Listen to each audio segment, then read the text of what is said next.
Bonjour, dans cette vidéo, nous allons travailler un problème didactique pas très simple. La distinction entre les deux sens de la division. La division partition, la division quotition. Donc cette vidéo va vous apprendre à distinguer ces deux sens. Tout d'abord, voyons le sens de la division partition. Deux problèmes pour ça. J'ai payé 6,75 € pour 3 bouteilles de jus de fruits. Quel est le prix d'une seule bouteille ? Ici, nous sommes en présence d'une situation de division-partition, parce que nous allons trouver la valeur d'une seule part, la valeur d'une part, d'une unité. Ici, c'est la valeur d'une bouteille, d'une unité bouteille. Un autre exemple, le trésor des pirates. Partager 163 pierres précieuses en 3. Ici, il faudra encore trouver la valeur de la part, la valeur d'une seule part, c'est-à-dire la valeur d'une part pour un seul pirate. La division quotition, elle, va plutôt trouver non pas la valeur d'une part, mais le nombre de parts. Exemple, trouver le nombre de pages nécessaires pour ranger 163 timbres, sachant que l'on peut mettre 5 timbres par page. Vous voyez qu'ici, on ne cherche pas la valeur d'une part, mais le nombre de parts. Ici, les parts étant les pages. Encore quelques exercices pour que vous cerniez au moins intuitivement la distinction entre division-quotition et division-partition. La division-partition correspond à des situations de distribution. Exemple, nous jouons aux cartes. Nous sommes 4 joueurs. Nous avons 32 cartes. Combien aurons-nous de cartes chacun? Ici, vous voyez qu'on cherche la valeur d'une part. Combien chacun aura de cartes dans son tas. Par contre, quand nous sommes dans des situations de division-quotition, voilà comment nous pouvons énoncer le problème. Nous jouons cartes, nous avons 32 cartes, chaque joueur aura 8 cartes, combien serons-nous de joueurs? Vous voyez qu'ici, on ne cherche pas la valeur d'un tas ou d'une part, on cherche le nombre de parts. Si vous commencez à comprendre la distinction entre division-partition et division-quotition, alors nous pouvons maintenant faire les 13 exercices qui suivent, où je vous laisserai à chaque fois un peu de temps pour pouvoir répondre à la question. En tout cas, je vous préviendrai quand je donne la réponse pour que vous puissiez faire pause quand vous le souhaitez. Voici le premier problème. Un camion transporte 5 gros bidons qui pèsent ensemble 475 kg. Combien pèse un seul bidon? Division-partition ou division-quotition? Je donne la réponse. Nous sommes ici dans une situation de division-partition. En effet, on calcule la valeur d'une part. Ici, la part, c'est un seul bidon, la masse d'un seul bidon. Donc, nous sommes dans une situation de division-partition. Deuxième problème. Dans un mariage, il y a 126 invités qui sont assis autour de 21 tables. Combien y a-t-il d'invités par table? Division-partition, division-quotition. Je donne la réponse. Nous sommes ici dans une situation de division-partition. On calcule en effet la valeur d'une part. Les parts ici, c'est le tas d'invités par table, si j'ose dire. Troisième exercice. Le pharmacien a donné à mon frère une boîte contenant 60 cachets. Le docteur a prescrit un traitement pendant 15 jours. Combien mon frère prendra-t-il de cachets par jour? Division-quotition, division-partition. Je donne la réponse. Ici, nous sommes en présence d'une division-partition. En effet, on calcule la valeur d'une part, la valeur d'un tas de cachets, si vous voulez. Donc, nous sommes dans une situation de division-partition. Quatrième exercice.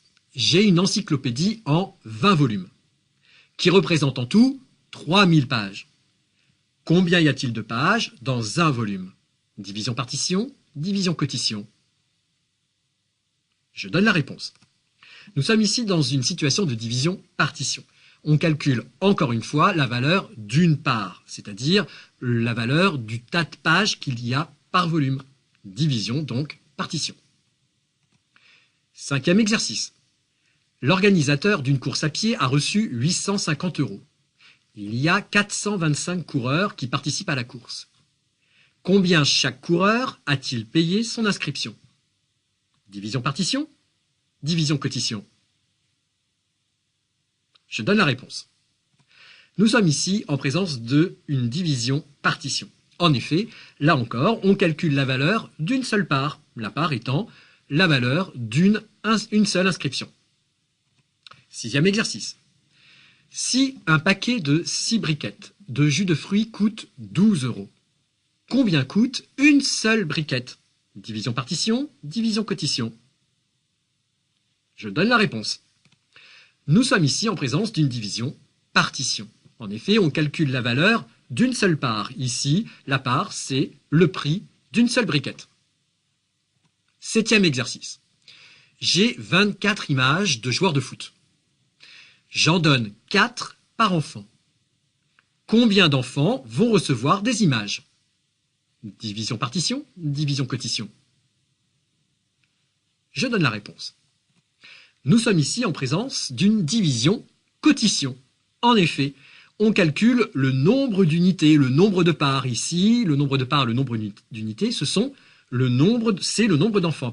Ici, il va y avoir 6 parts. Et chaque part vaut 4 images, ou en tout cas, chaque enfant a 4 images. On serait ici dans une situation de division partition. Mais cette situation est une division quotient. Huitième exercice. Les élèves de la classe ont tous le même âge. En tout, ils ont 162 ans. Il y a 18 élèves dans la classe. Quel âge a chaque élève? Division partition, division quotient. Je donne la réponse. Nous sommes ici en présence d'une situation de division partition. On calcule la valeur d'une part. La part, c'est quoi ici? C'est l'âge d'un seul enfant. Donc, nous sommes en présence d'une division partition. Neuvième exercice.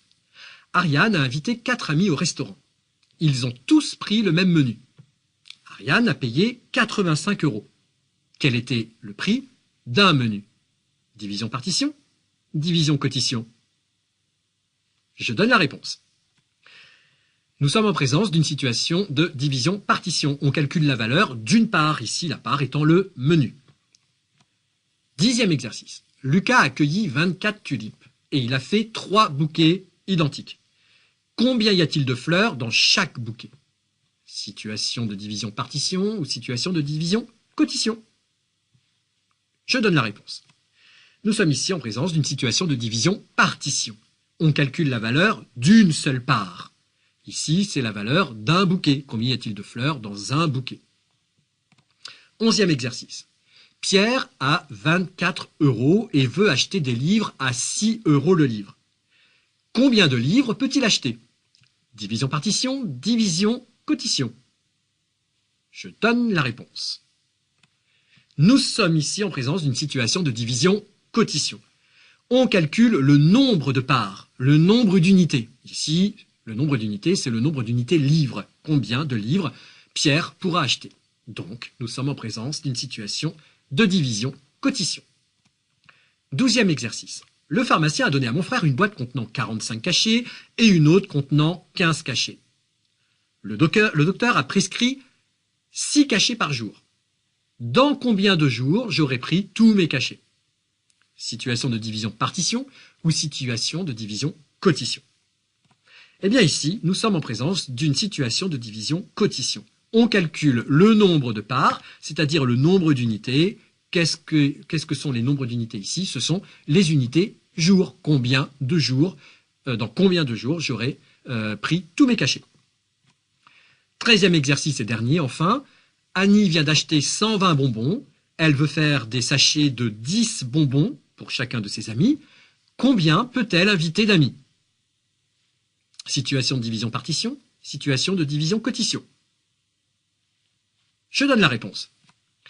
Nous sommes ici en présence d'une situation de division quotient. On calcule le nombre de parts, le nombre d'unités. Ici, c'est le nombre d'unités amis. On pourrait dire aussi le nombre d'unités sachets. Combien de sachets elle peut faire, qui correspond effectivement au nombre d'amis qu'elle peut inviter. Mais rien ne l'empêche, Annie, d'inviter plus d'amis.